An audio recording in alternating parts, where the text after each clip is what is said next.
In this short video, we're going to look at how easy and effective it is to create some educational content on Shadow Puppet Education. So I'm going to open up the app. Now, the first thing that I need to do to create something new is press on the big green plus that says Create New.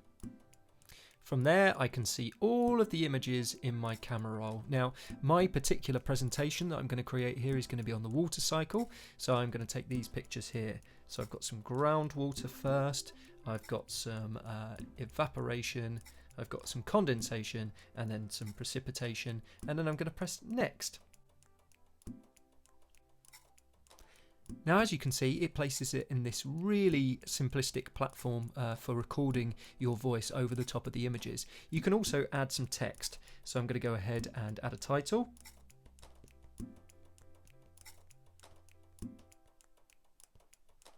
Okay, happy with that, and press the tick. Now, in order to actually capture the content, I do need to press record, even if I'm just adding text, but I'm going to talk over the top of my images as well. Okay, here we go. So I press record.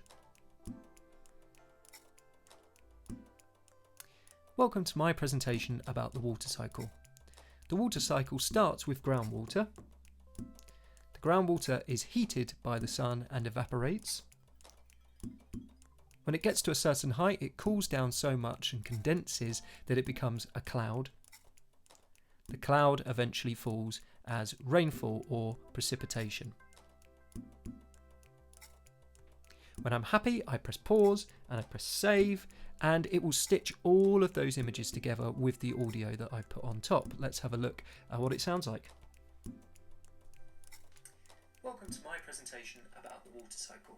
The water cycle starts with groundwater. The groundwater is heated by the sun and evaporates. So there you go, pretty good. Shadow Puppet has links with all sorts of online learning platforms like Seesaw. So I could tap on Seesaw and push that video that I've just created onto my online learning platform. So a really, really effective tool for creating excellent scientific videos, as well as videos on all sorts of subjects.